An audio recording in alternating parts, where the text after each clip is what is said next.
안녕하세요. 뉴스와 사람들입니다. 김건희의 공천 개입 의혹, 즉 22년 보궐과 22대 총선 개입 의혹으로 본인과 윤석열은 당연하고 전 대표 이준석과 현 대표인 한동훈까지 패키지로 골로 갈 판이지요. 전현희 최고는 다음과 같이 발언했습니다. 김건희 여사의 공천 개입 의혹이 파문을 일으키고 있습니다. 올해 2월 말에 김영선 당시 국민의힘 의원이 김건희 여사와 주고받았다는 공천 관련 텔그램 대화가 사실이라면 이는 명백한 김건희 국정농단 게이트입니다. 철저한 특검 수사를 통해서 진상을 밝혀야 합니다. 박근혜 전 대통령의 선거 개입으로 2년 징역형 받아내었던 윤석열 검사 아닙니까? 이번에도 윤석열 대통령께서 배우자에게 박절하지 못해서 김건희 특검법을 거부한다면 앞뒤가 다른 윗선의 대통령으로 기록될 것입니다. 자, 홍사훈쇼에서 이준석에게 제대로 꽂힌 홍사훈 기자는 박진영 민주연구원 부원장과 다음과 같이 발언했지요. 잘못하면 이준석이 또 뒤집어쓰는 게 뭔가 하면 김건희 씨 실드 치려고 해? 라는 이런 또 의심까지 받게 되는 거예요. 실드를 쳐요. 이렇게 비판 많이 하는데. 지금 그렇게 다 보고 나마저도 그렇게 보인다니까 지금. 저는 사실 이준석 의원 기분 탓입니다, 여러분. 젊고 똑똑하고 말 잘하고 그래서 뭐 생각은 나하고 좀 다른 점은 있겠다만 참 괜찮을 수도 있겠다라고 또 다른 훈이보단 낫겠다 뭐 이런 생각을 좀 했었거든요. 네. 근데 이번에 완전히 실망했거든. 야, 그릇의 크기가 저 사람이 저 정도였구나. 이준석 의원은 지금 어쨌든 지금 말하는 거는 뭐 조언? 뭐였더라? 선의적 조언. 그 처음에 자기는 전혀 관계없는 제3자인 양 그렇게 코스프레를 했잖아요. 이게 지금 잘못하면 이준석 의원 지금 한 방에 가게 생겼어 지금. 국민의힘이 100석 미만으로 떨어졌을 거예요. 네. 기자회견을 기자회견을 했더라면 그리고 개혁신당이 최소한 5석은 가져갔을 거다. 비례로. 저는 뭐 그런 예측이 드는데 다만 이런 부분이 있어요. 이걸 폭로한 사람을 데리고 와서 비례를 준다. 그랬을 때의 역풍. 요거는 좀 있을 수 있죠. 많이 있죠. 그렇다면은 뭐 김영선 의원에게 일단 뭐 5분 정도 어떠세요? 이 정도 제안해놓고 이렇게 끌고 갈 수도 있단 말이야. 근데 이걸 왜 저는 폭로하지 않았을까? 이것도 사실 좀 의문이에요. 신인규 전 국힘 상근 부대변인은 다음과 같이 밝혔습니다. 진실의 시간, 이준석이 마땅히 대답해야 할 질문들. 첫 번째, 김건희 씨의 공천 개입 사건은 민주주의 파괴 중대범죄 혐의인지 입장을 밝혀라. 공천 개입에 관한 박근혜 처벌 케이스를 한 번이라도 읽어봤다면 이에 대한 답은 아주 쉽다. 권력자에 의한 혹은 권력자의 최측근이 권력을 등에 업고 공천에 관한 언급을 하면 그 자체가 공천 개입이 된다. 공직선거법은 권력자 입장에서 보지 않고 압박을 당하는 사람의 입장에서 선거에 영향을 미치는지 여부를 기준으로 판단하기 때문이다. 그리고 공직선거법 제1조는 선거가 국민의 자유로운 의사와 민주적인 절차에 의하여 공정이 행하여지도록 하고 선거와 관련한 부정을 방지하는 것을 목적으로 하기 때문에 권력자의 민주주의 파괴에 대해서는 매우 엄정하고 세밀하게 선거 개입을 처벌하고 있다. 두 번째, 이준석은 비선 대통령 김건희 씨와의 정치적 관계를 밝혀라. 이준석 의원은 김건희 명품백 수수 사건에 대해서도 특검이 필요하지 않다는 공식적 입장을 낸 적이 있다.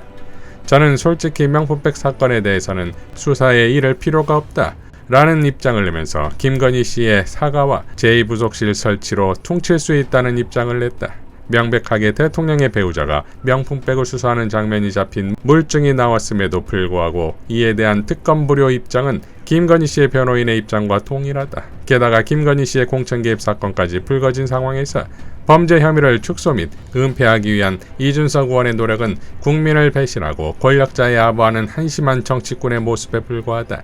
이준석 의원은 김건희 씨와 합세하여 양도구육을 하면서 윤석열 대통령을 만든 당대표로서의 책임이 있는데 이제 와서 또다시 차기 권력을 차지하기 위해 김건희 씨와 원팀 선언을 하는 것은 아닌지 명백하게 그 관계를 밝혀야 한다.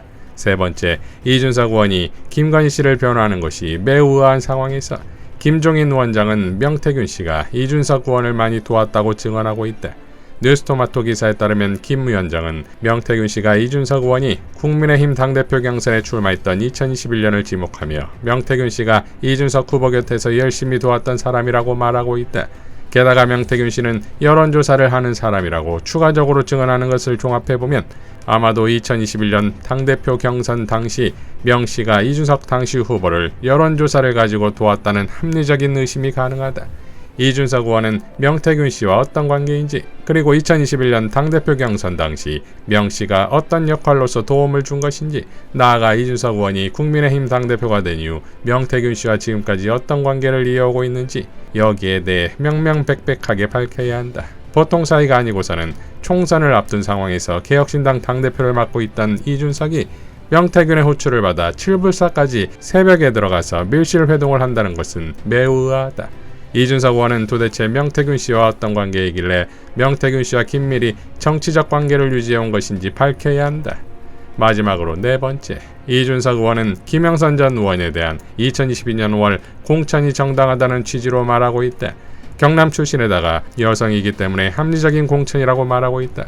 만일 김건희 씨의 공천 개입이 의심되는 증거들이 나오는 상황에서도 이준석은 당시 당대표로서 김영선 의원에 대한 공천이 잘된 공천이라고 말하는 것인지 묻는다. 공천 개입의 완결성 논란에 하자가 없는 2022년 5월 김건희 씨의 1차 공천 개입에 대한 논란이 있다는 전제하에 이준석 의원이 당시 당대표로서 김영선 의원 공천에 대한 객관적 평가를 묻는다. 결국 당시 당대표로서 윤상현 공관위원장을 임명한 사람도 이준석 대표이고 당대표로서 공천장에 직인을 찍은 사람도 이준석 대표인데 명태균 씨와 가까운 김영선 의원을 공천한 것이 잘된 공천인지 여기에 대한 답을 구한다. 김영선 의원의 수전물 의정 활동도 경악스럽지만 무엇보다 명태균의 영향력 하에 국회에 들어온 사람을 공천해놓고도 이 공천이 아무런 문제가 없다는 식으로 항변하는 이준석 의원에 대한 국민적 평가를 위한 마지막 질문이 있다. 이상 4가지 질문에 대해 공식적인 답을 해주길 바란다. 또 도망가면 끝까지 물을 것이다. 공천 개입 사건은 민주주의 파괴 중대범죄 혐의이고 여기에 대해 이준석 의원은 핵심 관계자이기 때문에 답을 할 의무가 있다. 숨는다고 해결되는 일이 아니라 아는 범위 내에서 진솔하게 사실관계를 밝혀야 할 책임이 있다. 공천 개입에 대해 알았으면 공범이고 몰랐다면 무능이다. 라고 밝혔습니다. 최경영 언론인도 다음과 같이 밝혔지요. 김건희 여사 공천 개입 의혹 관련 확인됐거나 관련자들이 부인하지 못하는 팩트들 정리. 김건희 씨가 김영선 의원에게 텔레그램을 보냈다. 이준석 의원 등이 이 텔레그램을 봤다. 뭔가가 온 뒤 김영선은 자진해서 창원에서 험지기매로 공천 신청을 했다. 명 씨의 녹취록 속 주장대로 김영선은 창원에서 컷오프됐다. 그게 김건희의 개입 때문인지는 아직 모르겠다. 이준석, 김영선 등은 관련 논의를 위해 지리산의 한 절에서 만났다. 이준석은 텔레그램을 본 것, 만남 자체는 부인하지 않는다. 김영선은 관련에 침묵하며 텔레그램 내용을 공개하지 않고 있다. 대통령실이나 국민의힘은 텔레그램의 존재 여부, 만남 자체에 대해서는 입을 다문다. 이준석은 텔레그램 내용이 선의의 조언이라고 포장했다. 그래, 선의의 조언이라면 텔레그램 내용을 까면 되겠다. 그게 선의의 조언인지 공천 개입인지 판단은 국민이 하는 것. 나가지 없이 유권자들의 권한까지 넘보지는 말자. 그런데 설사 대통령이라 할지라도 국회의원 예비 후보자에게 감나라 패나라 하는 건 엄연히 법 위반 아닌가. 김건희 씨가 어떻게 감히 주제 넘게, 감히 주제 파악도 못하는 여사 앞에서 찌그러져 있는 국회의원들이나 대통령실 아래 것들은 진정 주제 파악 좀 하고 살지어다. 너희들이 국민의 공복이다. 유권자가 왕이고 너희는 머슴이고 김건희 씨는 그냥 대통령 부인일 뿐이다. 너희들 지금 뭐하냐? 라고 일갈했습니다. 자, 한동훈 역시 이 사건에서 자유로울 수 없지요. 강유정 대변인은 다음과 같이 밝혔습니다. 김건희 여사 공천 개입을 덮느라 애쓰는 윤석열 대통령, 한동훈 대표는 공범과 다름없습니다. 영부인 공천 개입이라는 막장 드라마에 국민의힘이 등판했습니다. 김영선 전 의원이 개혁신당뿐만 아니라 국민의힘에도 김건희 여사를 거론하며 공천을 요구했다는 보도가 나온 겁니다. 김해록 지역구로 옮길 테니 공천해달라. 안 그러면 김 여사 관련 의혹을 폭로하겠다며 공관위원들을 압박했고, 이런 사실이 당시 한동훈 비대위원장에게도 보고됐다는 게 골자입니다. 필리버스터조차 하지 못한 진짜 이유입니까? 영부인의 공천 개입이라는 사상 최악의 국정농단을 국민의힘은 알면서도 덮은 겁니까? 시스템 공천 내세우더니 실상은 마포대교 대통령 김 여사의 픽공천 수습에 바빴던 모양입니다. 한동훈 대표가 김 여사 공천 개입 의혹의 한 줄기라는 의미입니다. 심지어 돈도 오갔답니다. 김 전 의원은 정치 브로커 명태균 씨에게 재보궐 선거 공천 대가로 수천만 원의 뒷돈을 건넨 혐의로 검찰 조사를 받고 있습니다. 노량진 수존물을 손으로 퍼먹던 여당 오선 중진의 꼴을 보니 과연 차떼기 정당의 후회답습니다. 김 여사의 공천 개입이 사실이라면 이는 명백한 국정농단이자 수사 대상입니다. 하지만 나는 김영선이라고 했는데 라며 장단을 맞추던 대통령은 당분간 체코만 바라볼 것이라며 또 딴청만 피웁니다. 대통령이 바라봐야 할 건 체코도 아내도 아닌 국민입니다.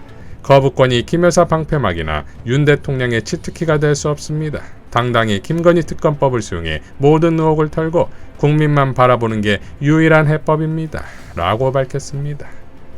자, 이러니 김건희로 인해 정권은 물론 전현직 당대표까지 결부된 국힘이 되는 것인데 이는 곧 김건희를 통한 보수의 계멸이자 윤석열 외주 정권이 만든 국힘의 사필 규정이 아니겠습니까?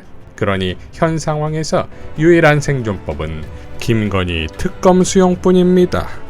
이상 뉴스와 사람들이었습니다. 시청해 주셔서 감사드립니다.